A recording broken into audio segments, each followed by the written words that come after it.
পল্লবী, মোহাম্মদপুর, গাবতলী ও খিলগাঁও সহ বিভিন্ন সড়কে এখনও অবস্থান নিয়ে বিক্ষোভ চলছে। অফিস শুরুর সময় এ ধরনের বিশৃঙ্খলায় চরম ভোগান্তিতে সাধারণ মানুষ। বিস্তারিত জানাচ্ছেন আলামিন তুষার।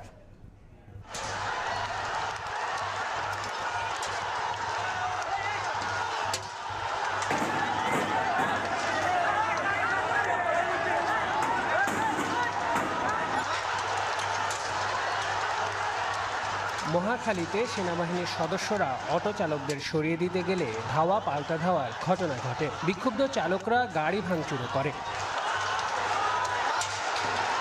এখানে এখনো রাস্তা অবরোধ করেছে অটো চালকরা। সতর্ক অবস্থান নিয়েছে সেনাসহ আইন শৃঙ্খলা বাহিনীর সদস্যরা। আশ্বস্ত করেছি যে তাদের দাবি দেওয়া আমি ঊর্ধ্বতন কর্তৃপক্ষের কাছে উপস্থাপন করব। সেই আশ্বাসের প্রেক্ষিতে তারা রাস্তা ছেড়ে চলে গিয়েছে এবং রাস্তা ক্লিয়ার করে দিয়েছে। Auto rickshaw